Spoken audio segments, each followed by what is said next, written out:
Mas como eu circulo muito, ando muito, acho que a ideia é deixar o ambiente um pouquinho mais acolhedor, né? Não ficar incomodando o microfone. Mas muito boa noite, é uma alegria muito grande estar de novo na escola. Acho que hoje foi ali, não foi quantos anos a gente já se conhece, né? São 9. São 9 anos. Teve assessoria que trocou um período, mas a gente já se conhece há 9 anos e é uma honra muito grande para mim e para o sistema a gente ter a parceria com o Colégio Aliança e com uma grande novidade, né? Uma grande alegria de estar sendo, né, a primeira unidade aí da franquia do Start no estado do Paraná. Né, vocês serão a primeira franquia, mesmo que temos outras assinadas, mas que vai começar efetivamente ano que vem, é o Colégio Aliança que está assinando esse desafio de ser parceiro de uma outra forma, né? O material mesmo, mas é uma outra forma de funcionamento.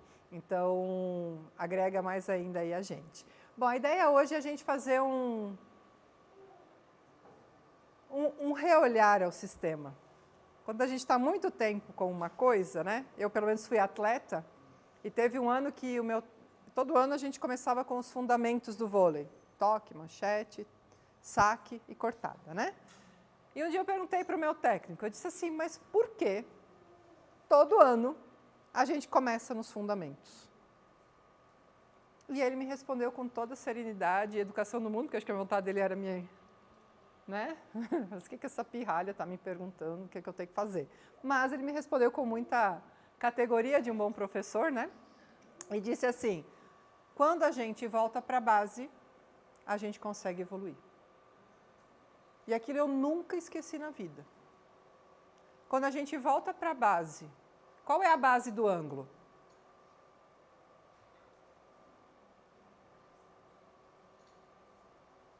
Qual é a base do ângulo? Aula dada, aula estudada hoje. A base do ângulo, aula dada, aula estudada hoje. Quando a gente volta para ela, compreende ela, a gente impulsiona o estudante.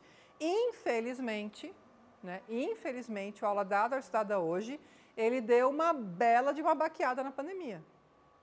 E a gente ainda está tendo as sequelas de colocar esse aluno de volta no aula dada, aula estudada hoje. Só que agora não dá mais para ter a desculpa da pandemia. Nós já estamos em 2025. Então, essa volta da base, do fundamento, ela é essencial para toda a rede ângulo. Né? A gente até teve a convenção, a Lília trouxe, né, a nação ângulo, colocou até como tema hoje, porque a gente é uma nação que acredita numa base. A gente tem um acordo comum que existe uma metodologia que traz o nosso resultado.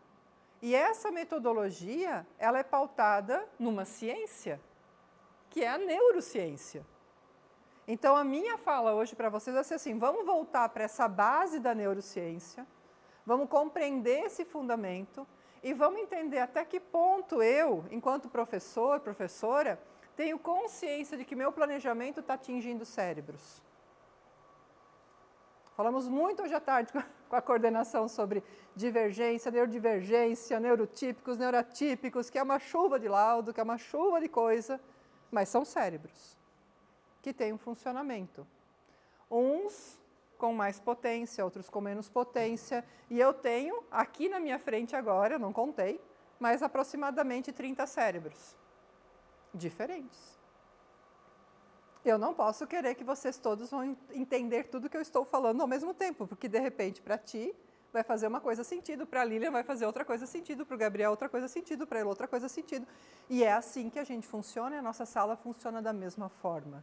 E quanto mais eu compreendo esse cérebro do meu estudante, que está num outro momento do que antes de 2019,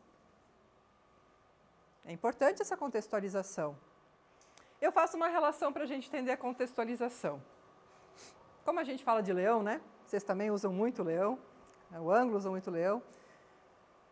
De certa forma, muitas de vocês, também são apaixonados pela história do Rei Leão, certo? Assistiram todos? Todos. Inclusive o Mufasa? Não? Então eu vou contar para vocês. Se a gente pega o primeiro desenho do Rei Leão, que foi... Nem eu leio o ano, gente, mas eu vou ter que olhar o ano para falar nas palestras. Pegar primeiro desenho, aquele primeiro desenho. Depois teve o filme do Rei Leão, certo? Que foi em 2020... Foi um pouquinho antes da pandemia, né? 19, eu acho que 19, por aí que foi lançado o filme do Rei Leão. E agora eles lançaram o Mufasa. Quem assistiu o Mufasa, se assistir aquele desenho animado, vai dizer assim, ai, que história chata. Porque se tudo evoluiu, o cinema também evoluiu. Ninguém consegue assistir mais um filme que não sai do lugar, que fica cantando, que fica não sei o quê. A gente quer ação. Eu fui assistir o Mufasa no cinema. Gente, eu saí do Mufasa e fiz assim, ó.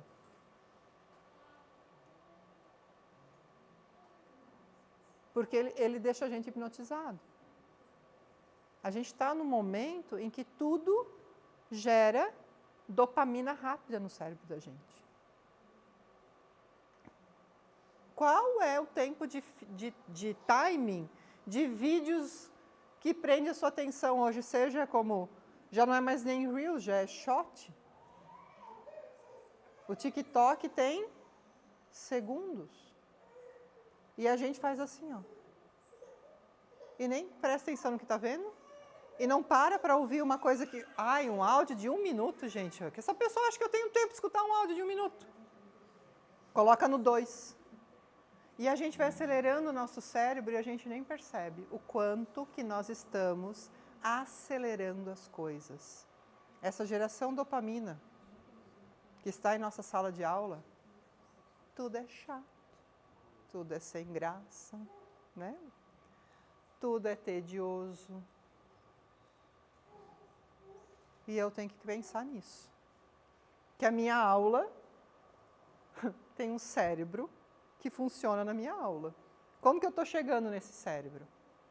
E às vezes eu tenho que ser sim, nem tudo vai ser divertido, nem tudo vai ser legal, vai ter coisa que eu tenho que sentar e pensar e fazer, vai ter coisa que você vai ter que se desafiar, vai ter coisa que você vai ter que compreender que, quanto mais a sua aula estimular o sistema de recompensa do seu aluno, melhor a aula vai ser. Então eu tenho que ter estratégias de recompensar esse aluno individualmente na minha aula. Não é recompensar com uma figurinha. É fazer ativar o sistema de recompensa que vai recompensar com neurotransmissores, que é a mesma dopamina do Mufasa, que é a mesma dopamina do vídeo, que é a mesma dopamina, ou a noradrenalina, ou a serotonina, os neurotransmissores que dão, uau, estudar é bom, estudar é legal. Às vezes dói, às vezes demora para eu chegar no processo, uns vão chegar mais rápido que outros, mas é isso que eu tenho que começar a entender. Que existem cérebros. E esses cérebros nós estamos desenvolvendo de forma saudável. E como eu posso saber se eu estou desenvolvendo de forma saudável? Primeiro, conhecendo as fases desse cérebro. As fases dele. E é isso que a gente vai conversar. Desde a educação infantil. Aonde que a gente estimula e por quê e o que, que o material está fazendo. Topam comigo nesse caminho? Então, vamos lá. Eu vou mostrar um vídeo para vocês. Ele é rápido, ele é curto, prometo. Porque ninguém aguenta vídeo de 20 minutos, né?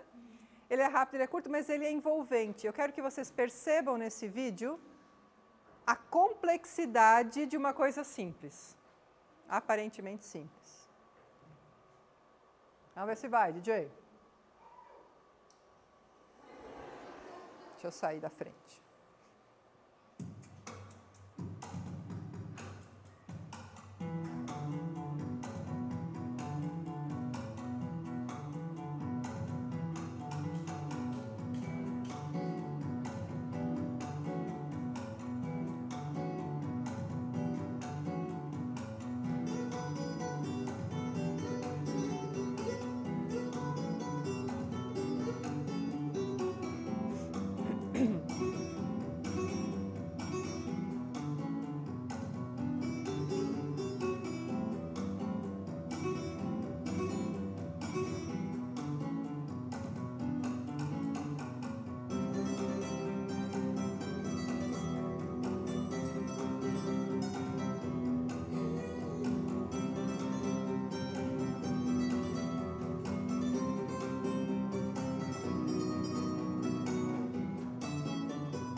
Tudo bem? Foi fácil? É simples? É só um violão? O que precisou para acontecer essa... Hã? Deixa eu ver se eu volto ele, para a gente ficar vendo eles. Queria fazer algumas análises com vocês, tá? A gente podia fazer análise de que precisou planejamento, trabalho de equipe, energia, sinergia. Eu podia fazer um monte de análise desse filme, desse clipe. Mas a minha intenção é outra. Minha intenção é, olhem para esse violão como se fosse um cérebro. Enxerguem. Aqui, deixa eu ver se ele vai. Não, vai. Esse lado aqui, essa pessoa, ela estimulou o lado occipital. A parte occipital. Os dois aqui estimularam o hipocampo e esse aqui é a parte pré-frontal. Ok? Tudo isso ao mesmo tempo agora. E é isso que a gente tem que estimular na nossa aula. O lado occipital, o hipocampo e o córtex pré-frontal. São essas três áreas que eu vou falar um pouquinho mais agora na minha palestra, na minha fala com vocês, tá? Então, por que eu trago isso? Porque tudo funciona ao mesmo tempo. Não tem como não dizer assim, agora é o lado occipital, agora é o lado pré-frontal, mas nossas crianças não estão prontas nas três grandes áreas. Elas não estão prontas. E é isso que eu vou provar para vocês a partir da neurociência, tá? Nós somos promotores de conexões.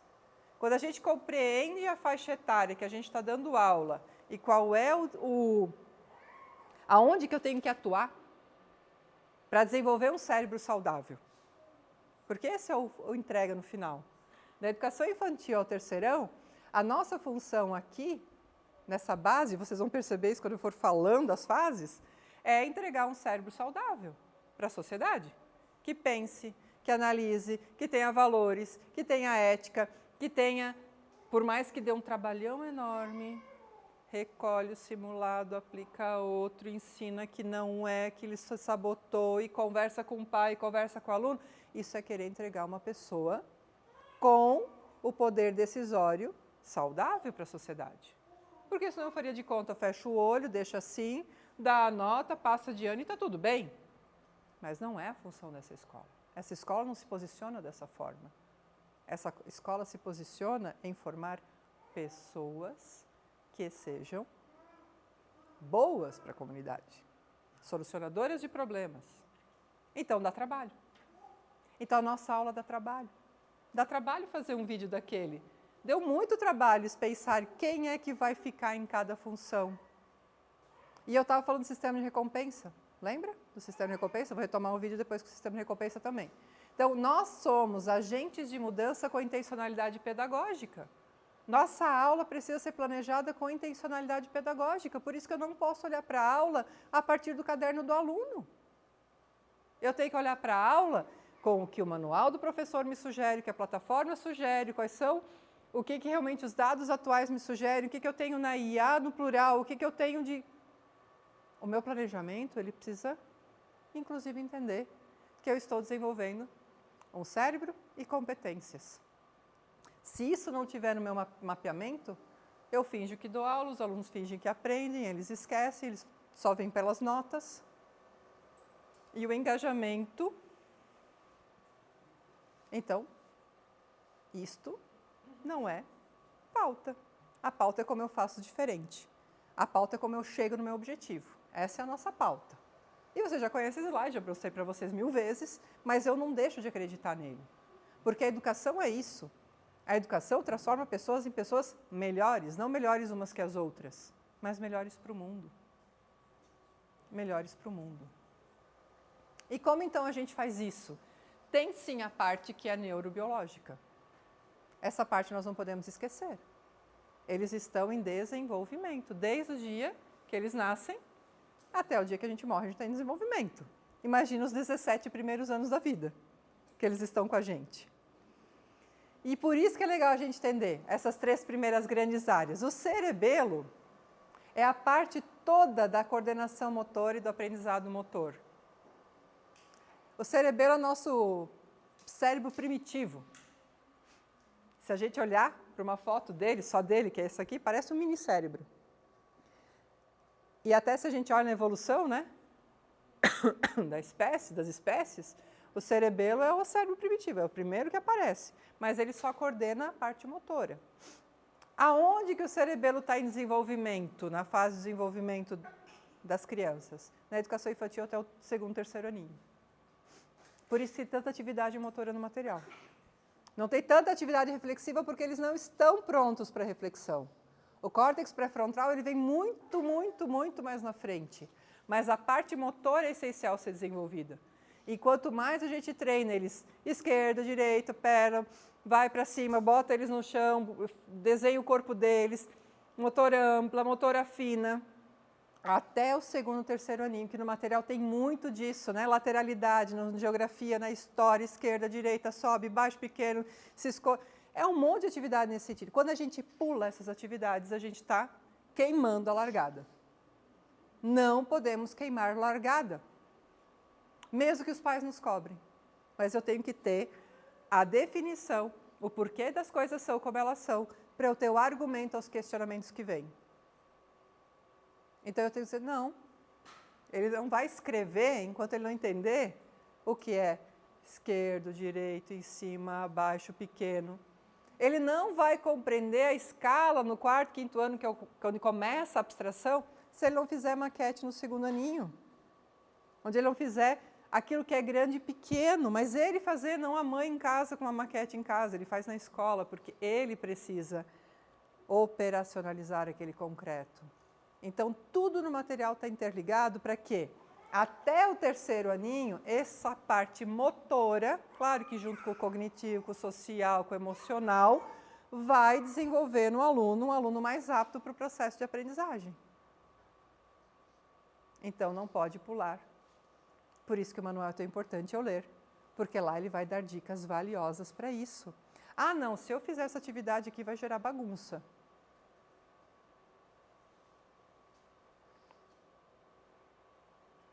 Como que eu faço para não gerar bagunça? A minha pergunta não é pular a atividade. Se a atividade está aqui é porque ela tem um porquê estar ali. Ainda mais olhando para essa complexidade. Depois disso, a gente tem o hipocampo, que é essa parte central aqui, ó. Esse hipocampo ele é fundamental para as memórias e para o aprendizado, porque ele vai gerenciar a parte das emoções e a memória curta e vai trabalhar a memória de longo prazo que a gente tanto fala na aula dada, aula estudada hoje. Então, esse hipocampo aqui, ele começa a ser desenvolvido também um pouquinho mais tarde. Vamos lá. E a última fala que a gente vai, último e não menos importante, na verdade o mais relevante, é o nosso córtex pré-frontal, que associa, né, que é ele que vai dar o pensamento crítico, a tomada de decisão e o controle de impulsos. Bom, e aí, Débora? Aonde que eles começam a acontecer? Tudo bem, já falamos do cerebelo.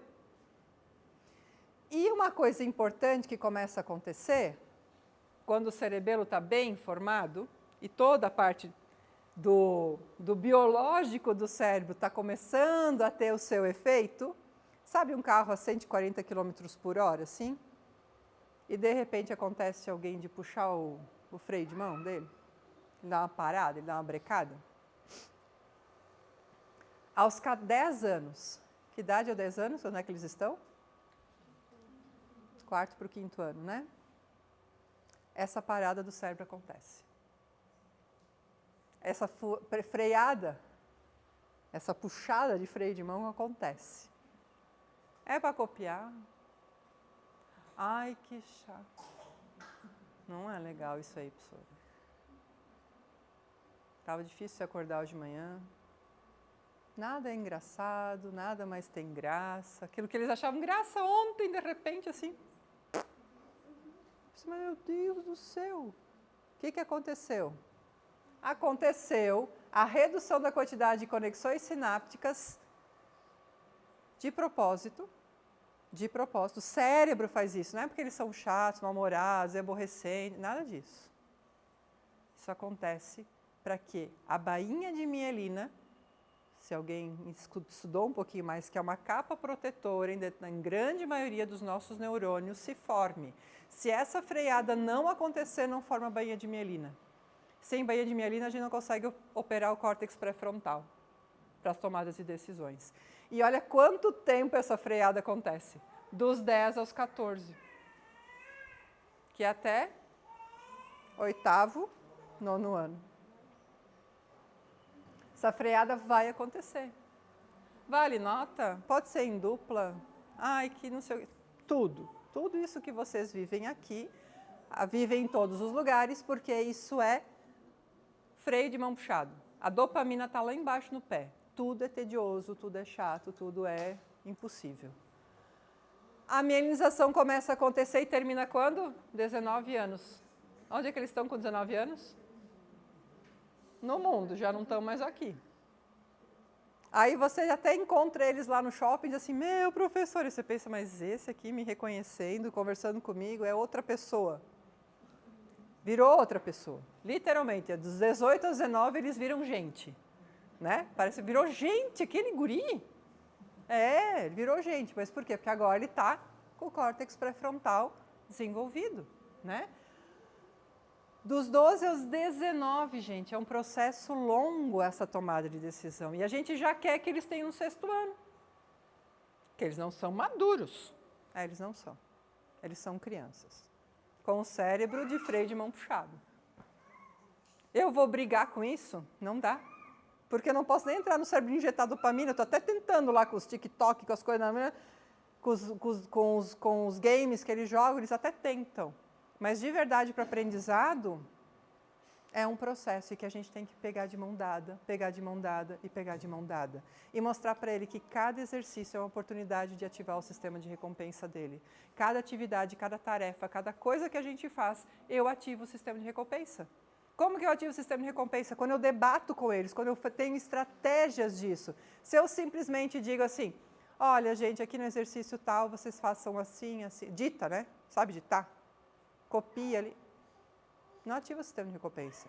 O final do filme, o final do videozinho, o que eles fazem quando acabou? Vocês perceberam?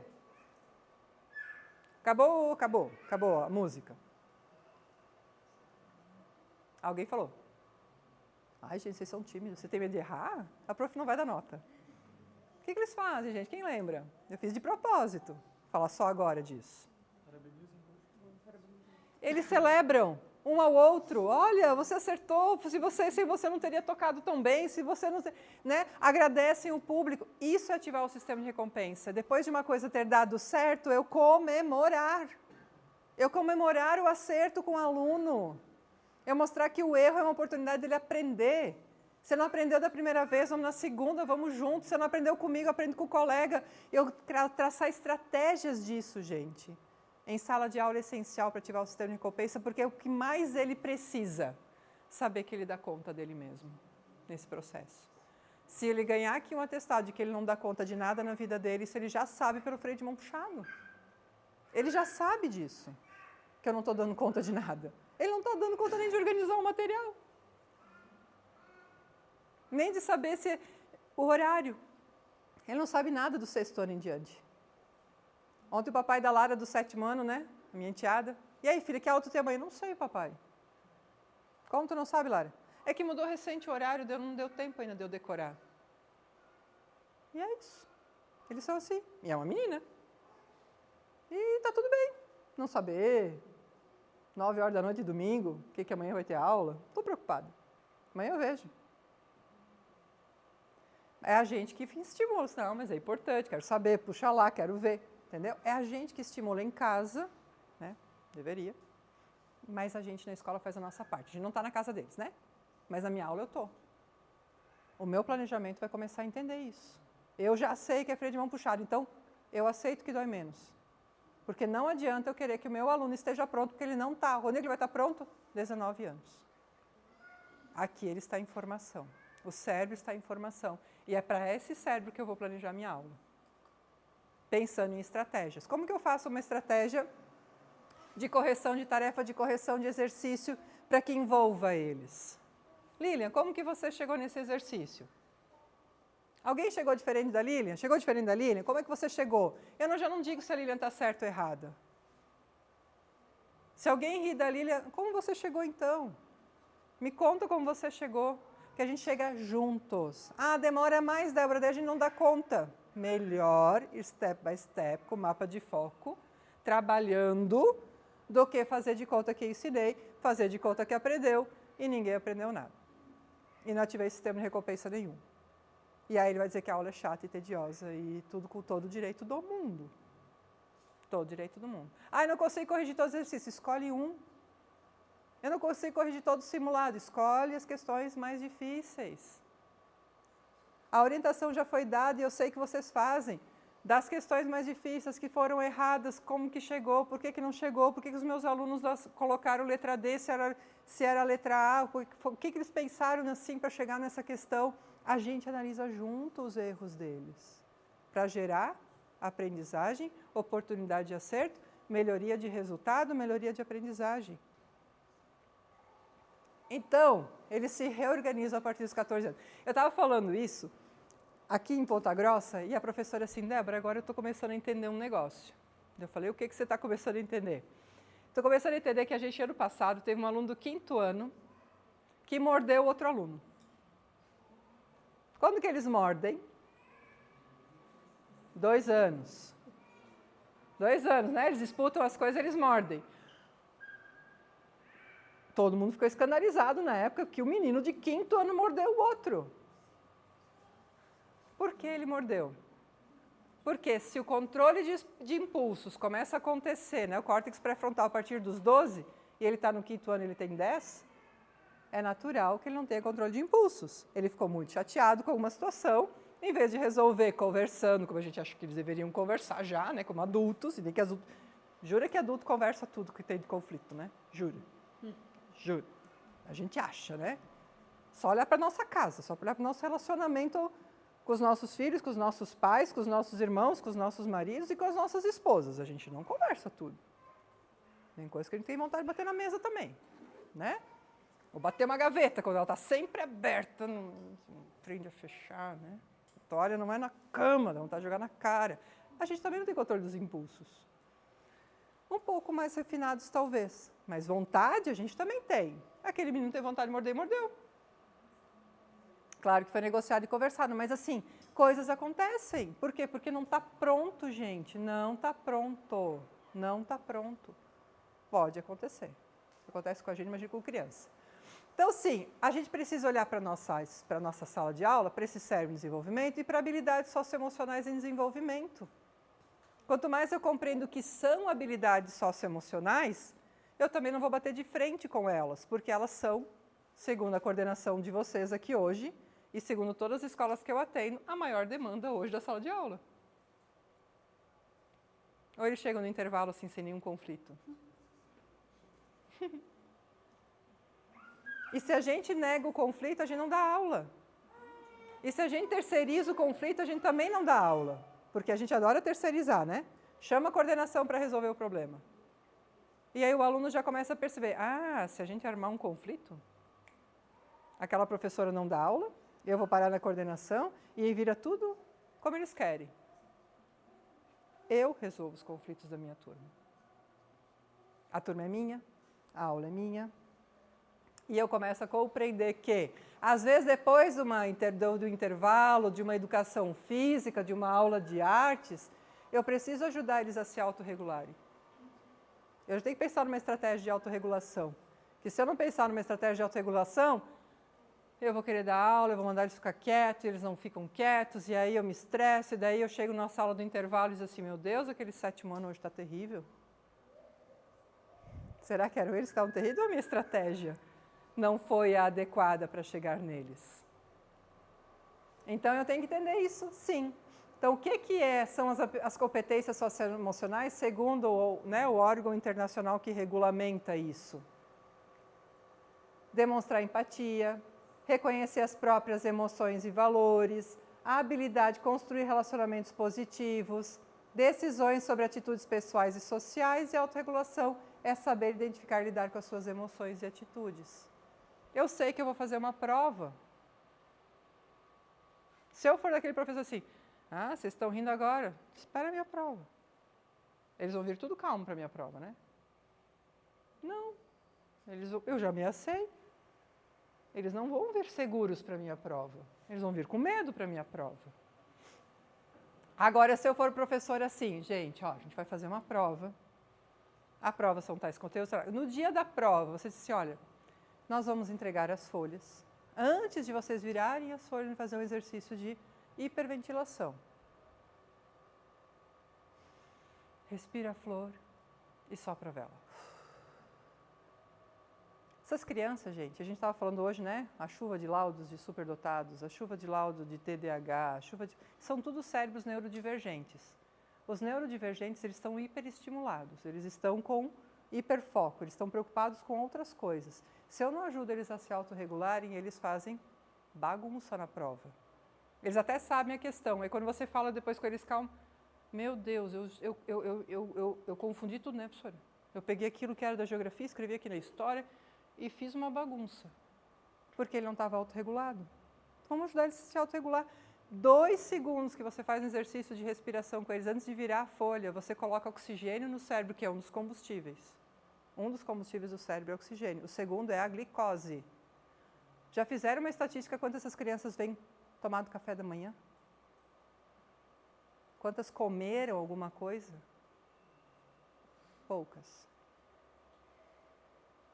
Então elas começam a não dar conta. Porque mesmo um cérebro superdotado ou um cérebro de TDAH, ele está tão em tantas coisas ao mesmo tempo que ele gastou tanta glicose que na hora da prova ele não dá conta. Ele não dá conta. Daqui a pouco vocês vão dizer, coloca uma colher de mel para essas crianças antes da prova. Seria bom. Saquinho de mel. Chocolate é processado, demora mais para chegar no cérebro. Glicose rápida, pode ser uma bala ou pode ser mel. Vocês vão ver outros resultados. Ou colocar a prova para depois do intervalo que a criança realmente comeu. São dicas tão básicas, gente, mas que realmente fazem efeito. Então, exercícios de autorregulação podem ser feitos em qualquer momento. Antes de prova, quando chegam de intervalo, chegam de atividades de educação física, essas coisas, quando você segura eles e simplesmente você só pode não deixar a luz ligada, colocar uma música instrumental que eles gostam. Tem um monte de música hoje em dia que eles gostam, mas que está com som de orquestra, com som de piano. Faz um... Usa a leitura-fruição, conta uma história. Vou ler um texto para a gente. Gente, depois vocês vão ter anjos na sala. E isso já estimulou o sistema de recompensa. A aula começou a ser interessante, tem quebras na aula, tem coisas diferentes que acontecem na aula. E está tudo no material, gente. Leitura-fruição está no material. Está lá. Um monte de textos sugeridos por caderno de 1º ou 5º ano. No plural. Então, são coisas que a gente pode inserir para desenvolver e deixar as aulas melhores, tá? Isso aqui eu não vou falar, porque vocês já conhecem de ponta a ponta. Então, vamos lá. A nossa aula, isso aqui foi muito debatido pré-pandemia e pós-pandemia parece que a gente engavetou as competências gerais. Se a gente olhar para elas, e isso aqui é uma sugestão, isso aqui tem que estar na nossa... Não vou exagerar, né, gente? Não precisa estar na capa, na tela do seu celular. Não precisa. Lá acho que pode estar a família, pode estar a gente, pode estar o cachorro, né? Mas tem que estar em um lugar muito importante para a gente. Porque eu tenho que saber dizer, em cada estratégia da minha aula, seja correção de tarefa, seja prova, seja um trabalho em grupo, seja uma aula expositiva, seja uma aula com peer instruction, com metodologia ativa, quais são as competências que eu estou desenvolvendo nessa aula. Eu preciso saber dizer. Então, quando eu faço um trabalho... Vamos pensar um caso aqui. Acho que até citei esse caso ano passado. A gente pensa numa correção de tarefa, onde eu, no dia anterior, nos exercícios, eu circulei e eu vi que fulano estava com dificuldade e que ciclano está com habilidade. A chance da ciclana com habilidade ir melhor na tarefa do que aquela que estava com dificuldade e na correção eu juntar as duas. Vocês lembram desse exemplo que eu usei ano passado?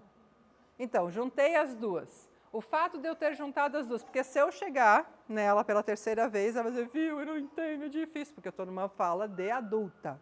Quando eu coloco criança com criança, aluno com aluno para correção, eles estão na fala de iguais, peer instruction.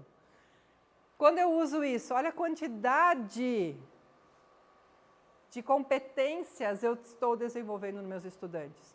Mas não é uma dupla aleatória, é uma dupla que eu já observei e mediei. Eu consigo trabalhar empatia e cooperação, eu consigo trabalhar o cuidado, eu consigo trabalhar a comunicação entre eles, o argumento, eu consigo trabalhar o pensamento científico, crítico e criativo, o conhecimento que é trocado entre eles, numa pequena atividade. Então, eu preciso nomear isso. Quanto mais eu tenho isso no meu planejamento, as mini aulas que eu dou, o que competências eu estou desenvolvendo, quando o pai vai questionar a minha aula, eu consigo dizer. Foi o que a Lina me contou agora à tarde. Eu tive que confrontar um pai que disse para o filho que ele foi muito esperto de ter pego um gabarito. E ela disse esperto para o mal. Com cara de brava. Porque onde já se viu um pai dizer que o menino que estava com o gabarito de uma prova, que ele nem se desafiou, é uma coisa de esperteza. Aqui nessa escola isso não é esperteza. Isso, na verdade, é uma baita enganação, uma baita autossabotagem, e ela usou exatamente isso. Então, quando eu tenho esses argumentos, eu consigo chegar para um pai que vem cheio dos questionamentos, porque eles não vêm cheios dos argumentos, eles vêm cheios dos questionamentos, com argumentos sólidos, o que eu estou fazendo, o que eu estou desenvolvendo. E todas as competências que estão aqui, que são as gerais, é da educação infantil terceirão. Isso está na BNCC. São as mesmas, num grau de espiral e de graduação maior. Então, nós temos esse compromisso, desde os pequenininhos. Mesmo que eles ainda não tenham córtex pré-frontal, a gente começa a desenvolver o pensamento crítico deles. Quando a gente questiona eles porque eles morderam um ao outro, e se pode morder, e se dói morder, e faz todas as reflexões com eles, ali a gente está ensinando ele a pensar criticamente. É ensinando. São sementinhas que a gente planta. Não quer dizer que no outro dia ele não vai fazer de novo, porque ele não tem o controle de impulsos. Mas eu já te falei, não é assim? Eu já te falei, você fez de novo. Sim, ele vai fazer de novo, até aquilo estiver solidificado. A Lara é linda. Esses dias buscamos ela, toda maquiada, arrumada, toda princesa. Entrou no carro e fez assim. Meu olho fez assim. Lara, você tá linda. Você se maquiou, nossa. Mas você escovou os dentes antes? Não. Parece óbvio, mas não é. Estava mais preocupada com outras coisas do que o fundamento, o básico, que é escovar o dente. Então, todo mundo aqui comeu, né? Com a sensação, até eu estou com vergonha de sorrir, que eu comi, estava com fome, eu comi, para aguentar uma palestra. Mas a gente está assim, incomodado, porque agora não precisa mais pai e mãe dizer para a gente escovar o dente, certo? Mas até o córtex pré-frontal está pronto, os nossos filhos precisam que a gente diga, escovou o dente, escovou o dente, escovou o dente, já escovou o dente, já escovou o dente. E a gente não pode desistir, assim como a gente não pode desistir dos nossos alunos. A gente não pode desistir de dizer para ele 1000 vezes, tarefa, aula dada, estudada é hoje. Ah, mas isso é uma palestra que a Débora tem que vir aqui e falar para os alunos. A Débora vem aqui falar para os alunos, mas quem faz valer é o professor todo dia. E não só na fala, na ação de como eu acompanho essa tarefa. Como eu acompanho essa correção. Que estratégia eu tenho com a minha coordenação, que estratégia eu tenho com a minha direção de acompanhamento. Se isso não está claro, só não fazendo, gente, já faz o aluno desandar, porque eles estão todos assim, ó. O professor de geografia, cara, ele pede. Chega um aluno novo, né? Se tu fica ligado, professor de matemática, olha, esse é faca na bota, esse a gente não tem que fazer o que tem que fazer. Agora, o de ciências, ele é mais de boa, né? Ele também é legal, ele é bacana. Eles têm a leitura da gente. E passam para o outro e o outro já entra no esquema. Então, a unidade de ação ela é tão importante para isso. E a ideia é assim, eu não faço porque a coordenadora me pede. Porque se eu já sou o perfil de pessoa que eu só faço porque a coordenação, a direção me pede, tu acha que o meu aluno vai ser o perfil que só vai estudar porque vale nota? E só vai fazer a TC online no plural porque vale nota? Ou ele vai fazer como oportunidade de aprendizagem? Hoje eu mostrei um dado para a Lília. Lília, coitada, hoje ela... Amanhã é o Gabriel, gente. Ele nem vai dormir essa noite. Ela vai ser um pesadelo, aquela assessora veio para cá. E falei com o Samuel, falei, Samuel, nós temos 6 simulados Enem. 6. Tá, ele 6? É, 6. Lília, nós temos 6 simulados Enem. É, a gente tem 6. 4 são físicos. Quantos alunos tu acha que fez, Lília? Aí eu mostrei para ela, fiz assim uma tabelinha. Edição de março.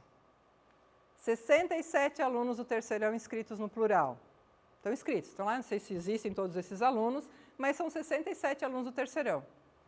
Quantos vocês acham que fizeram a edição de março do Enem? 1%, vocês estão boa, né? 15 alunos. Quantos vocês acham que fizeram a edição de abril? 10. Ah, vocês já entenderam que diminuiu. Quantos vocês acham que fizeram a edição de maio? E quantos vocês acham que fizeram a edição de junho? 4. De 15 a gente foi para 5, para 5, para 4. O que se esperaria de um terceirão que está na... Assim, tipo, vou fazer Enem, vou fazer vestibular. Eu estou com sangue nos olhos, não estou? Não deveria estar. A gente já devia estar beirando 60 e tantos alunos, como oportunidade de treino. Oportunidade de treino. Então, o que eu estou querendo trazer para vocês? Eu não estou criticando, mas a gente tem que começar a ter estratégias de olhar para esse aluno e de ele ter sangue nos olhos para a próxima etapa. Ele ter vontade para a próxima etapa. E não desmotivar. Os 15, tinham que ter ficado pelo menos os 15. Porque se acredita que esses 15 são os 15 que querem. Mas não são. Porque dessas 4 edições, só um aluno fez as 4 edições. Outros eram aleatórios. Interessante, né? Um aluno fez as 4. Quem que foi? Foi o Josué. Foi o Josué. Foi o Josué, foi ele mesmo. Fiz questão de saber quem foi o menino. Então, gente, voltando na questão da competência, que a gente falou muito hoje da educação infantil, a competência, gente, é uma mobilização. Aqui até valia uma palestra. O que é habilidade, o que é competência. Eu tenho certeza que ia dar um monte de opiniões diferentes ainda. Habilidades e competências não estão tão claras para nós. Agora, uma competência é uma mobilização. Eu sou competente em algo quando eu tenho conhecimento, a habilidade de aplicação do conhecimento, a atitude em aplicar essa habilidade e o valor dela. Senão, não é isso. Então, a gente tem que colocar essas habilidades em foco. Por isso, nós temos hoje o mapa de foco, que vocês, pelo que eu sei, as coordenações dizem que vocês estão, ó, planejamento, usando habilidade, material, mapa de foco, habilidades essenciais. Isso é muito importante. Por quê? Porque isso vai garantir a noção básica para o meu estudante. É muito melhor o meu aluno saber o arroz com feijão do que saber uma coisa de alta complexidade. O próprio Enem é assim. Vale mais se ele acertar as questões fáceis e médias do que acertar as questões difíceis. E isso é um treino da vida. Eu preciso ser bom no básico do que meia boca em tudo. Então, foquem nisso.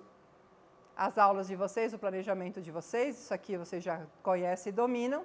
E eu gosto de neurociência, Débora, eu gosto de aprender neurociência. Nossa, a gente está colocando muita coisa legal no Profis. Tem neurociência para o cérebro da educação infantil, tem o cérebro do adolescente, dos anos finais, que o professor de 5º ano já pode fazer, que o professor de médio pode fazer, e tem todo um curso de neurociência sobre educação inclusiva. Gente, é muita coisa, é muita coisa. E a questão do socioemocional, a gente está investindo muito lá. Eu não preciso ter um programa para compreender. Eu posso fazer cursos para entender como eu lido com emoções difíceis em sala de aula. E tudo vira certificado que eu posso colocar no meu currículo, que eu posso apresentar informações e tal, né? Vocês sabem disso tão bem já no Profis. É muita coisa que tem. Ah, eu gosto de metodologia ativa, que a Débora falou, para transformar as aulas. Tá tudo aqui, de grátis. Quanto tempo eu levo? Menos tempo que você fica no Instagram todo dia. Você já olhou lá? Meu marido às vezes pergunta, tu já olhou na saúde do Google quanto tempo tu ficou? Eu podia ter lido um livro, eu podia ter corrido 2 quilômetros, eu podia ter feito o quê nesse tempo em que eu perdi vendo nada, né? O que tem de bom, né, gente? Me diga o que tem de bom. Propaganda, gente vendendo, só. Então, vamos fazer curso que é melhor. Então, vamos lá, recuperando alguns princípios, os fundamentos do ângulo, né? Toque, baixo, manchete, Construção do conhecimento em espiral. Desde a educação infantil até o ensino médio, nós construímos conhecimento em espiral. Gente, se eu não domino esse assunto, eu vou querer esgotar conteúdo. Eu vou querer pegar um conteúdo e é pouca aula, Lilian, eu preciso botar mais aulas aqui, porque não é o suficiente. O ângulo não esgota conteúdo porque sabe que o cérebro não está pronto. A gente que está com o cérebro pronto entende que aquilo deveria ser esgotado. Mas para a criança não dá. Se ela esgotar, ela vai perder igual. Tem uma fala da Tânia Fotolã que é maravilhosa. Ela dizia assim, nossa, gente, quando eu dava aula de história no 7º ano, eu fazia eles chegarem num nível de reflexão tão complexa comigo, que quando eles chegavam no 2º ano, que eu tinha aula de novo com eles, eu não entendia que eles não lembravam de nada. Porque eles já estavam num nível comigo tão tremendo. Como é que agora no 2º ano do ensino médio eles não lembram de nada? Porque aquilo perdeu o sentido. E perde. Por isso que a gente vai por doses em educação espiral. Outro preceito, aula da estudada hoje, a gente vai falar um pouquinho dos simulados, a gente não vai falar de itinerários hoje, vai falar do redação nota 1000 se der tempo, tá? Então, a construção em espiral é sempre o conteúdo vai e o conteúdo volta. O mapa de foco ajuda nisso, não é? A gente olha lá no caderno e vai dizendo, nossa, essa habilidade aparece no caderno 1, tal módulo, aparece no caderno 3, tal módulo, aparece no caderno 4, tal módulo. A gente consegue ter essa dimensão do espiral nas habilidades de noção básica.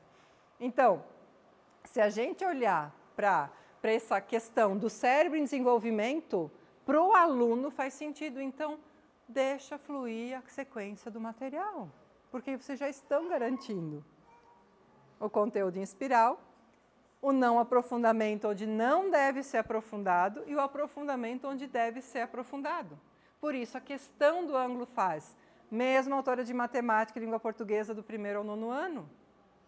Porque ela sabe, o Wagner, a gente falou antes da educação infantil, por que a gente tem o Wagner na educação infantil? Ele sabe exatamente por que cada coisa está em cada caderno. Desde o infantil 1 ao infantil 4. Essa linearidade que vai fazer um pouquinho, que vai retomar e prosseguir, retomar e prosseguir, retomar e prosseguir, até fechar antes do 1º ano. Vai pegar do 1º ano ao 9º. Se a gente conversar com a Dair de matemática, ela vai dizer assim, não, é porque no caderno 3 do 4º ano está assim, porque não é alguém que escreveu e a gente não sabe quem é. O ângulo se preocupa com isso por quê? Porque ele pensa no cérebro de desenvolvimento do estudante. Ele não pensa a aula que faça sentido para o professor. Parece óbvio, mas não é. Muitas vezes a gente planeja a aula que faz sentido para a cabeça da gente. E esquece que tem 25, 28, 30 cérebros que estão em outra fase que não é a nossa de adulto. Está fazendo sentido o que eu estou querendo dizer para vocês? Se não está, me fale. Então, olha só que legal. O espiral, ele vai desenvolver neuroplasticidade, ele vai desenvolver toda a parte de consolidação sináptica. Por quê? Porque ele vai transformar as memórias de curto prazo em longo, porque vai voltar várias vezes. Várias vezes volta. Se não volta no seu componente, acredita que vai voltar em outro, principalmente nos anos finais. E os alunos dizem isso. Nossa, professora, a gente acabou de ver isso aqui nas ciências, agora está aqui na geografia. E a gente nem sabe, porque a gente é tão especialista na nossa área. Mas para o aluno está pensado desta forma. Por isso que não é legal mexer na sequência. E por isso que é importante ler o manual do professor. A gente ajuda com o conhecimento espiral a questão da mielinização. a gente desenvolve ela, a gente permite a minimização acontecer, a gente não quer interromper ela. E vai ajudar, sim, principalmente já no médio, na questão do córtex pré-frontal. Eu nem vou entrar aqui nas habilidades de competências gerais, só vou mostrar essa parte do sistema nervoso central mesmo. No aula dada, aula estudada, a gente tem também uma espiralidade. Lá na educação infantil, são em alguns módulos, em alguns momentos que tem tarefinha para casa, assim como no primeiro aninho. Alguns momentos tem tarefinha para casa. E eu preciso compreender que eu não fecho o módulo para mandar tarefa. Que cada aula, a partir do segundo ano, tem uma atividade de tarefa. Então, eu dei aquela aula, é aquela tarefa que vai para casa. Parece óbvio que não é, mas eu já peguei professor que faz assim. Não, porque daí é muita coisa para a família. Eu falei, como assim é muita coisa um exercício? Eu não estava fechando a conta comigo. Quando ela me explicou como ela mandava a tarefa, esperava o módulo acabar para mandar a tarefa, porque está lá no final. Sim, está no final, mas no manual do professor não está no final. No manual do professor diz, você deu aula até aqui, o exercício X é a tarefa vinculada a isso. Se eu não leio, se eu não vejo a aula pelo esse planejamento, eu faço tudo de maneira equivocada. E aí eu não ajudo o cérebro do meu estudante, que precisa revisar aquele mesmo conteúdo 2 vezes, que é isso que é o da aula dada, aula estudada. E essa gradatividade, desde a educação infantil com os anos iniciais, com uma questãozinha por aula, vai aumentando um pouquinho mais para a gente chegar no grau de complexidade no médio, que é tarefa mínima e complementar, e desafio. Então, esse aluno chega, idealmente falando no médio, dizendo, eu sei que eu tenho tarefas para fazer, não é a quantidade delas, é a qualidade delas, e é o nível delas que vai exigir de mim o pensamento. Então, quando eu trabalho tudo isso que a gente está falando, eu posso ter o simulado até de graça na internet, que eu não quero. Porque eu quero me testar. Estão vendo que faz sentido? Esse aqui é o pilar, gente, é tipo básico. Se a tarefa está bem conduzida, se os exercícios de classe estão desafiadores para o aluno, se eu não estou entregando de bandeja, se eu não estou desvalorizando a tarefa, eu só estou pontuando, só estou fazendo por nota, se eu não estou ativando o sistema de recompensa de por que eu aprendi, o que eu errei, onde que eu aprendo com o meu erro, se eu não estou fazendo isso enquanto professor, o meu aluno vai ficar aquele aluno mais do mesmo. Vai ficar aluno, não vai virar estudante. Então, esse aqui é o compromisso. Porque o que a gente quer? Olha só, olha, gente, é tão lindo, é tão lindo, é tão ativador do sistema de recompensa na minha vida, né? Que se eu olho lá, 6º ano, começando com o TC online no plural, a gente até falou hoje com as coordenações. Na educação infantil eu tenho coisas na plataforma que o professor usa para o aluno. Nos anos iniciais eu tenho plataforma para o professor usar com o aluno e já vou ter Matif, que esse ano e ano que vem o Educacross com português e matemática. Eu tenho, a partir do 6º ano, exercícios de tarefa complementar. E o que eu vou fazendo em doses, até chegar no aluno do médico, ele vai dizer assim, quer dizer que tudo que eu fazia extra agora é a minha tarefa? Está no plural e eu já sei na hora se eu estou acertando, errando e por quê, e eu não preciso mais do professor corrigindo? Esse é o sangue nos olhos que a gente quer do aluno de 1º ano médio. A gente vai atingir todos? Não. Mas os bons vão.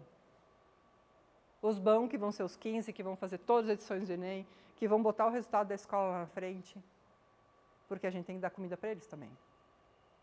A gente não pode só estar dando comida para os alunos que têm dificuldade. Os que têm dificuldade a gente tem que olhar, mas a gente tem que ter ração para o leão. E a gente tem que buscar o leão. E como que a gente busca o leão? Isso aqui vocês já conhecem. Então, só de tarefa, gente, ó, ativa o sistema de recompensa, porque na hora ele sabe se está acertando, errando, ele vai fazer a correção com um coleguinha, a gente vai ter discussão dessa correção, porque não tem coisa pior para o aluno dizer assim, eu fiz, mas o professor nem olhou, o professor nem comentou, nem sei se eu ganhei ponto, se eu ganhei nota, se eu não ganhei. Tem que estar clara a regra para o aluno. Tem que estar acompanhado com ele, tem que saber, e não é no final do bimestre, do trimestre, na entrega do boletim. É um feedback o tempo todo. A Lara chegou para mim assim, nossa, Deb, sabe o que aconteceu esses dias? Eu falei, não. A professora de português fez o seguinte, conversa com a gente. Eu falei, ela me conta, né? Eu adoro. ela disse assim, olha, turma, TC online, ela olhou as TCs online, e na TC online de português tem muita que é descritiva, né? Que não é só de colocar A, B ou C, tem que escrever. Sabe o que ela me disse? Que eu fui a única aluna que tinha respostas. Eu, yes, né? Eu comemorando com ela, falei, é isso aí lá. Por quê? Mas o que acontece com os outros? Ai, Débora, escreve em qualquer letra lá. E aí ficou tão feio, né? Porque aí eles achavam que a professora não olhava, porque o plural coloca como certo. Eu falei, não, o plural coloca como feita. Certo, quem vai corrigir é o professor. E que legal essa professora que foi olhar, né? E que comentou com vocês. E ela feliz da vida que ela era certinha. E ela me disse, ela disse para o papai esses dias, porque o papai era da época que nerd era uma coisa ruim. Ela assim, papai, ser nerd hoje em dia não é ruim, não. Então, para ele, ser nerd está em alta, gente. E a gente tem que incentivar quem faz as coisas certas. E apoiar e responsabilizar. Amanhã o Josué vai saber que ele foi o único que fez as 4 edições. E vai saber por mim. Se ninguém de vocês contarem. Eu queria fazer uma surpresa no terceirão amanhã. Já mandaram o WhatsApp para ele, já, né? O tio do Josué aqui. Então não conte, por favor. Me deixa fazer essa surpresa para ele. Tudo bem, gente? Então, tarefa, ó, consolidação na memória que vocês já sabem, estimula o córtex pré-frontal, porque ele tem que tomar uma decisão de fazer certo, de fazer errado, de fazer no tempo certo. Enfim, tudo bem? As provas acontecem desde o terceiro aninho, certo? Terceiro, do ângulo. As provas do ângulo acontecem desde o terceiro aninho. Então, vamos fazer uma conta de papel de pão de padaria? Se os nossos estudantes do Colégio Aliança fazem 4 provas no terceiro aninho, então no fundamental é terceiro, quarto e quinto, são 3 vezes 4, 12. Fazem mais 4 provas ângulo por ano do sexto ao nono, 4 vezes 4 turmas, 4 anos, né? 16, 12 mais 16. Vocês estão ruins de matemática, gente. Vamos lá, vou chamar a Daíra aqui para fazer um treinamento. 28. Não, 12 mais 16, 28. Vamos lá. Mais 4 no ensino médio. Vezes 3, né? Mais 12. 32. Mais 6 edições de Enem no terceirão. Sem colocar o que ali... Nossa, agora tem um FPR, agora tem isso, tem aquilo, tem um EN, tem um UNB. Mas operar só Enem no terceirão. Quantas deram? Por quê? São 4, você falou que são 12, né? 12. Então, 28 mais 12. 28 mais 12, 40. Isso aí, fecha 40 provas externas no currículo de um estudante do Aliança. Agora, 40 provas onde ninguém viu, ninguém conversou, ninguém mediou, ninguém... não valem nada. Agora, uma prova em que eu olho o resultado e que eu começo a compreender que esse resultado me dá alunos que estão abaixo da média, que estão, né, no nível abaixo da média, um nível básico, um nível avançado. Eu começo a entender o nível que os meus alunos estão, item por item, questão por questão. E eu começo a retomar essas questões com eles, porque é isso aqui que me dá, né? Cada questão dá a alternativa mais colocada e aonde que os outros colocaram. Então, se eu somar B com A aqui, eu tenho praticamente todos acertando. Agora, se eu não ensino, não retomo a questão para eles aprenderem que eles colocaram a letra B com convicção de que era a letra B, porque é isso que as questões do ângulo são. Elas já são por distratores desde o terceiro aninho. Se ele interpretou a questão errada, ele vai achar uma resposta certa e vai sair dizendo que acertou tudo. Professora, estava fácil. Não estava fácil. Nunca vai ser fácil. Porque elas são questões fáceis, médias e difíceis. A gente não falou antes do Enem, que é mais fácil melhor acertar as fáceis e as médias do que as difíceis? Então, quando eu olho para a questão, ela está balizada para mim. Ela está dita lá se ela é de nível fácil, médio ou difícil. Eu preciso saber se a minha turma está acertando uma questão fácil, média ou difícil. E o que eu faço se ele errou uma questão fácil? Eu tenho que conversar com essa turma. Eu tenho que conversar, eu tenho que ensinar, mostrar o pensamento equivocado. E eu não preciso dizer assim, gente, aqui era a letra B por causa de blá, blá, blá. Eu posso usar a mesma estratégia. Lilian, como você chegou na alternativa? Que alternativa você considerou que era correta? Ah, eu considerei que era a alternativa A. Por que você considerou? Eu posso nem mostrar que era a alternativa correta, eu mostro só a questão. Ela argumenta. Elô, como você fez? A Elô vai colocar como ela fez, como que ela pensou. Aí a gente chega num comum acordo. Aí ó, quem acertou vibra no sistema de recompensa, quem errou corrige a rota para a próxima. Se isso não for assim, é chato e sem sentido. É chato e sem sentido. Tudo bem? Então, quando eu trabalho simulado vivo, o aluno não pode ser, a gente fez uma prova, mas ninguém falou nada. Ninguém fala nada. Esses dias eu perguntei para a Lara, como é que foi a conversa da P3 e P4, Lara? Ninguém falou nada.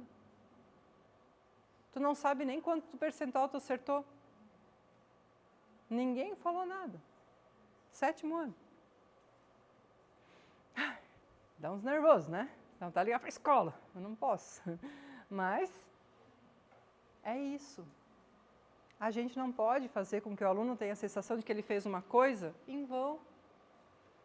Só para ter um dado, uma estatística que eles nem sabem que um dia vai ter uma reunião à noite, que uma assessora vai falar sobre isso. Eles não sabem. E aí como é que eles vão fazer a segunda prova? A terceira prova agora, P5, P6? Com mais engajamento ou menos engajamento se ninguém falou nada? Menos. Porque ninguém ativou o sistema de recompensa deles. Quando a gente ativa, eles veem sentido e fazem com sentido. Eu sei que vocês dão leão em 3D, né? Ali já me falou que dão leão em 3D, tem mural, tem um monte de estímulo. Mas o maior estímulo é a aprendizagem com a celebração dos acertos e a aprendizagem com os erros. Ok? Se essa não ocorrer lá no feijão com arroz com os professores, o aluno ainda não vai entender porque está ganhando um prêmio. Ele está só ganhando um prêmio. Ele precisa entender porque ele ganhou, porque ele foi o aluno que mais acertou, para que ele seja o próximo aluno, a próxima prova, se ele continue sendo o aluno que mais acertou. Eu sei que essa aqui é uma plataforma que vocês estão explorando pra caramba, está super legal na escola, engajamento, né? Então nem vou entrar, mas eu também queria fazer essa reflexão que a gente fez das provas. Se no Redação Nota 1000 no médio eu tenho 8 créditos por ano, 8 vezes 3 anos são 24 textos corrigidos por corretores que não são o professor. Eu tenho que ter os textos do professor corrigido, eu preciso, porque é alguém que me acompanha. Mas também ter o feedback externo de alguém é essencial para a minha vida. Porque na faculdade não é assim? Escreve um texto na faculdade e o professor te devolve. Era bem legal, né? Enrolando. Vocês lembram? Para mim era assim. O que é isso aqui, professor? Você está enrolando. Quero um parágrafo mais assertivo. E flecha para cima, flecha para baixo. Tá, agora é tudo com corzinha no Word, né? Tudo bem. Mas isso era doído. Eu já ter recebido isso, já esse treinamento com o meu professor, com uma plataforma de correção me apoiando nisso, é sensacional. Sim, ativo o sistema de recompensa, eu melhoro o meu texto, ainda mais se eu pego essa correção e melhoro ela pós-correção.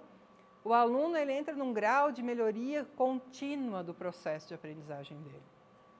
Essa é a sacada da minha conversa com vocês, tá? Então, o tempo da escola é um tempo de preparação. É um tempo onde a gente tem que ter intencionalidade por cada faixa etária. Se a gente não tiver essa intencionalidade, a gente está fracassando. E é muito tempo, né, gente? Nosso planejamento, os alunos ensaiam, é muito tempo. E a gente é esse ambiente que é protegido, acolhedor e que vai dizer que foi esperto para o mal. Porque eu não posso ficar na minha consciência de que ele foi esperto, sem ter dito que foi para o mal. Eu tenho que dizer para ele, isso também é acolher, mesmo errando. E é isso, a gente é um potencializador de competências e do propósito da vida desse estudante. Gente, eles estão sem propósito de vida. Vocês sabem que a taxa de suicídio, né, está alarmante. Na China, está 200 mil adolescentes por ano. Por ano. A taxa é muito alta. Isso é mundo, tá, gente? É mundo. Não é uma coisa que é nossa. E só vai ficar cada vez mais alarmante. Por quê? Porque eles estão não vendo sentido em fazer as coisas. Tudo é imediatismo, eles ganham tudo fácil, está tudo na mão, está tudo muito óbvio, está muito tranquilo. Ai, ninguém pode me corrigir, ninguém pode me estimular, então vamos estimular. Se não pode corrigir, vamos estimular. Vamos corrigir de uma outra forma mais inteligente. Não falei em nenhum momento aqui que erros não são oportunidades de aprendizagem? O tempo todo. E a gente, para eles, é isso aqui. A gente é uma referência. Essas crianças estão sem referência. Essas crianças estão total sem referência, mas a gente é. Ele repara se a gente está de bota nova. Né? Eu sei que a sua não é, tudo bem, não é isso que eu quis dizer, mas eles reparam se a gente trocou de óculos. Se o perfume é outro, se o batom, se a gente fez a barba, se a gente cortou o cabelo. Porque a gente é espelho deles. E que bom. Vamos nos apropriar de sermos espelhos bons, inspiradores. Né? Levar o nosso sorriso, levar a nossa melhor aula, levar a nossa vontade de que eles aprendam, levar isso, né? A gente ficar feliz por eles. Eles até vão dizer, mas depois eles vão ficar. Olha a Lara comemorando comigo que a professora viu as respostas dela. Eles levam, eles contam. Dá trabalho ser professor. Quem vê o show, o espetáculo, né? A aula, não sabe os BO. Quantas vezes a gente diz assim, gente, hoje eu tenho lá em casa, né? Tem uma pilha de prova para corrigir, vocês não entram naquela sala. São os nossos sacrifícios. Eu tenho prova para entregar para a coordenação. Aí a criança vem para aula com raiva da coordenadora, assim, né? Porque não é porque a mãe escolhe ser professora, tem prova para entregar, independente se é para coordenação, tem prova para fazer. Eu não preciso botar um culpado, né? A gente adora botar um culpado, um terceiro. O coordenador não tem culpa disso não, gente. A gente que escolheu como carnal, se tu não quer fazer prova, corrigir prova, vai vender Avon, Jequiti, Natura, agora tem que calcar o show, tem um monte de coisa para vender. Isso é o carnal falando, tá, gente? Não sou eu. Mas, quando a gente vê a bailarina dando o espetáculo dela, né? A gente sabe quando é uma boa aula. Quando a gente chegou naquele aluno que não ia, a gente sabe. E a gente sai também com o nosso sistema de recompensa ativado. E é isso que eu quero de vocês, que vocês ativem os seus, a partir dos feedbacks deles, a partir de fazer uma boa aula, porque se eu sou aquela professora que diz assim, o 7º ano está terrível, e a Lilian vai para o 7º ano, ela tem duas escolhas, levar o meu lixo, ou dizer assim, o 7º ano dela não é o meu 7º ano. O meu 7º ano não tem nada a ver com o 7º ano da Débora. O meu 7º ano vai ter uma aula boa. Isso é resiliência, isso é autorregulação. Isso é a gestão das minhas emoções. Eu não pegar lixo. Você é esponja, né? Esponjinha pega o lixo do outro. E ainda... Então eles vão ver hoje, se eles já estão terríveis com a Débora, eu vim agora, não vou mostrar mesmo meus dentes. Ninguém ganha com isso. Vamos dar show, gente, vamos dar espetáculo. Mesmo que machuque o pé. Mas a gente escolheu, né? A gente escolheu ser professor. E vamos cuidar da gente, porque a gente também é a 4ª categoria que mais adoece no mundo, por questões de trabalho. Isso não é um prêmio, né? Tá difícil achar professor, tá difícil manter professor, então vamos cuidar da gente. Para a gente ficar numa zona de recuperação e performance, a gente tem que olhar o que nos faz feliz. A gente tem que ir para Floripa correr uma maratona, o prof não está mais aqui. E ela feliz da vida, talvez eu seja a única na minha vida, mas eu vou estar lá correndo 42 quilômetros. Ela se desafiou. Ela se colocou um propósito. Qual é o teu? O que te dá felicidade, o que te dá alegria, o que te dá prazer? Eu não abro mão de marcar minha unha toda semana, eu não abro mão do meu futebol, eu não abro mão de um livro, eu não abro mão do quê? Se você não fizer isso, você vai viver na zona de sobrevivência, chateado, mal-humorado, impaciente, ansioso. E a gente está no gás final, no sprint final, gente. Vocês viram agosto passar? Que geralmente diziam que agosto não terminava nunca. Hoje é dia 25. Então, para a gente não entrar numa zona de burnout, que é a zona do adoecimento, ficar na zona de recuperação pelo menos um pouquinho no final de semana, onde eu me despreocupo, onde eu fico calma, não terceirizo minhas dores, eu me torno responsável pelas minhas escolhas. E eu, sim, busco autorregulação. Esses dias eu estava trabalhando no computador assim que nem louco, e eu sou gente, né? Eu gosto de estar com gente. E aí minha cachorrinha estava assim do meu lado. E eu olhando no computador. E ela. Aí eu olhei para fora, meu, tem sol. Eu olhei para elas que são duas, e disse, deu. Agora eu vou sair com você. Vocês vão me levar para passear. E eu brinco bem isso com elas. Quem vai levar a mamãe para passear? Porque se não são elas, eu ia ficar naquele computador até sei lá que horas da noite. As leituras que a gente tem que fazer das pausas, das coisas que não... Gente, eu rendi, tudo que eu queria fazer eu rendi em meia hora depois de ter dado aquela volta, aquela respirada, aquele ar puro, rindo com elas, porque eu vou contando história com elas, parece louca, né? Eu vou conversando com elas. Mas isso me recupera. Seja brincar com seu filho, seja o quê? Você que tem que entender o que vai te fazer se sentir relaxado, aliviado, sereno, calmo, despreocupado, para vir sim para a escola, otimista, confiante, receptivo, admirado, empolgado, engajado e feliz. Porque isso aqui é um propósito, é um chamado, é uma vocação. E a gente, é isso, é a inspiração deles, porque eles estão vivendo momentos de incerteza. Nós já somos adultos formados. Eles estão vivendo em momentos de incerteza ao longo desses 19 anos que esse cérebro está em formação. Tenham mais generosidade, empatia. Conheçam mais do processo deles, que vocês vão ser mais assertivos no relacionamento com eles. E vocês vão ter mais deles. Eles vão estar mais com vocês. E dê o seu coração, sua coragem, sua inteligência, ela que conecta tudo.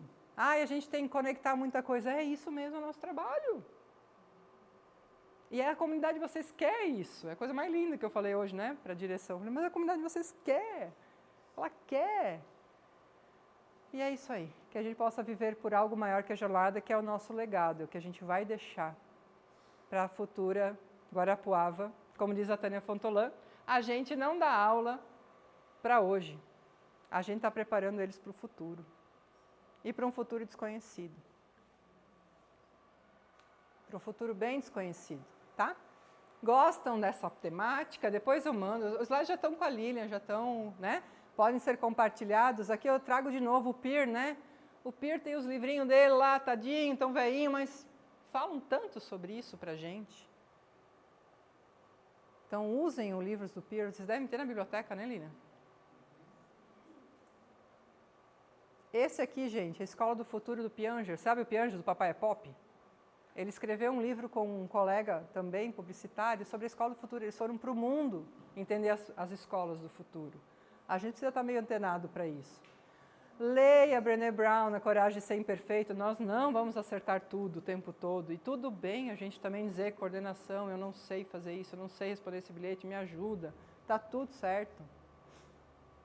E aqui eu trago sempre, né, filmes e séries que a gente pode trabalhar com os alunos e se a gente gosta para se inspirar. Então, eu quero deixar uma dica. Esse aqui da Simone Biles, gente, está fantástico. É o documentário de como ela tilta lá em Tóquio e como ela recupera para ser campeã do mundo em Paris. Está no Netflix, é a série dela, né, da ginasta, né, da ginasta. Aqui a Brené Brown, do Coragem de Ser Perfeito, tem uma palestra no Netflix também, chamado Pra Coragem, gente, muito legal de assistir. Enfim. Aqui com os estudantes dá para assistir vários filmes, né, para trabalhar essas questões, recuperar com eles, abordar com eles, discutir com eles, né, tudo que a gente está falando, Menino que Descobriu o Vento, já citei para vocês, o Mãos Talentosas, o Invictus, né, a questão da liderança do Mandela, de quando um time está tudo dando errado, como que ele faz para recuperar a autoestima desse time. As nadadoras dá para trabalhar a questão do que é viver uma guerra, né? São meninas da Síria que nadam até a Alemanha, fogem, né? Elas fogem para chegar na Alemanha e acharem um lugar para treinar e elas vêm para o Brasil, né? Uma história real, como a primeira delegação de refugiados, né? Então dá para trabalhar muito essa questão do guerra, que eles não têm noção do que é viver numa guerra, gente. Eles não têm noção. A gente está vivendo uma guerra hoje em dia, né? Então a gente pode trabalhar essas coisas com eles.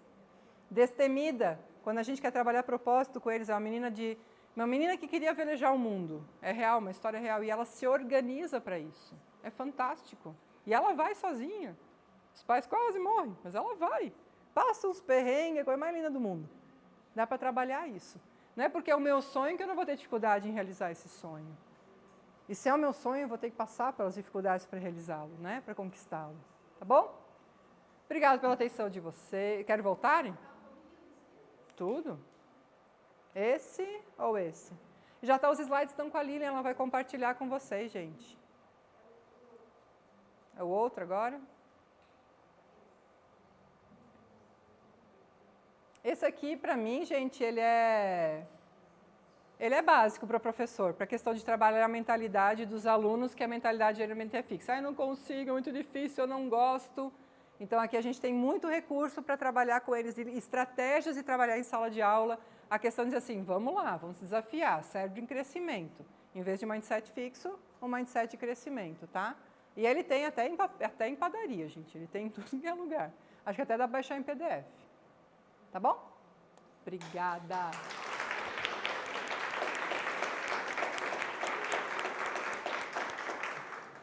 Dúvidas? Questões?